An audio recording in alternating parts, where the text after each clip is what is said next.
нөлөөлөө гэж үздэг.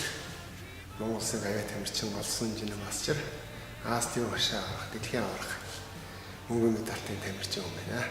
Яагаад тамирчин болсон вэ гэхээр би 1990 онд харааг болчоод гэртээ өвдөжсэн. Тэгээд манай найз маань намайг харааг хүмүүс өднөс сургалтын үйлдвэр явж оруулж ирсэн. Тэнд ороод харааг хүмүүсийн дунд би ороод харьцангуй багасаа харж огт харахгүй улсууд ажил би хүү юм барьж өөрийгөө их голсон. Ийм байж би одоо ингэж хөвтгтэй яадаг гэж одоо энэ улсуудыг авч явах, уриалж явах хүн болох хэрэгтэй гэж өөртөө зорилго тавьсан.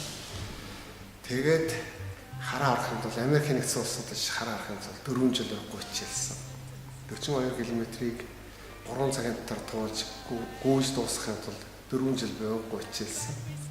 Тэгээд Америкийн нэгдсэн улсууд очиж Нью-Йорк олон улсын марафонд оролцоод төрүүлээд эмчилгээг хэрхэн авсан.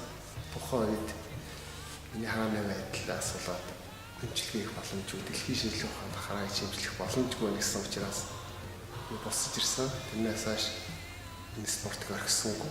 Одоо өнөөдөр төв дэлхийн аварга олон хүүхдүүдтэй, олон шавнартай багшаа гэж хөдөлгөсөн юм болсон.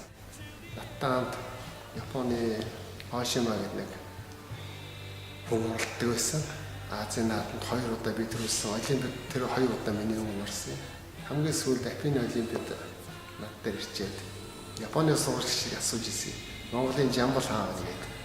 Тэгээд энэ хүн гэсэн чинь тантай уудна гэж Хошима ирж ирсэн. 2002 онд Хошима надад очиж Азийн наадамд мөнгөн медаль авч би алтын авч ирсэн. Жамбалтаа оролцоно гэж зорилт тавьж Японоос ирсэн гэдэг. Тэр маань үнэхээр сайн оролцож миний өмнө шагалт 4-р би шагалт 5-р юм орж. Авиатай ничийг шагалж. Ингээ ажил харж байхад Монгол улсууд урдны үед ч гэсэн одоо ч гэсэн хөгжлийн бэрхшээлтэй хүн гэдэг бол хөгжлийн бэрхшээлтэй тэр хүмүүсийг юу хийж боломж хөдөлмөлж боломж байдаг гэсэн ойлголттой хүртэл төрөсөх ард түмэд байдаг.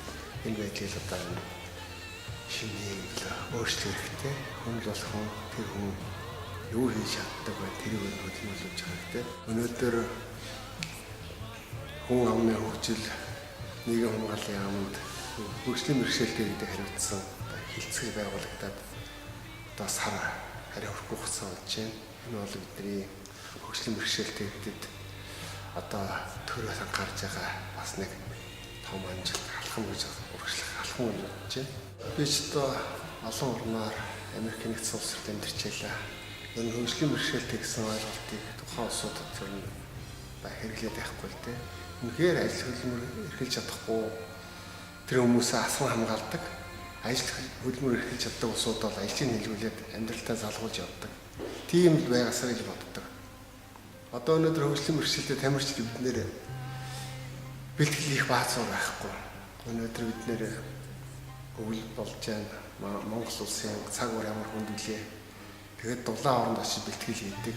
20 хоног энэ бэлтгэлийг гэж нэг тамирчин $80 зардал гаргаж тухайн оронд бэлтгэл хийдэг. 20 хоногийн бүтэн 3-4 сар үргэлжлэх өвдний үед 20 хоног бэлтгэл хийгээд тэр тамирчин амжилтаа хадгалж чадахгүй, амжилт төрөж байхгүй. Тэгэхээр Монгол улс төрсөн Улаанбаатар хотод хөгжлийн бэрхшээлтэй бидний спортын төв согсолбор гэдэг одоо байгууллагын шаардлагатай.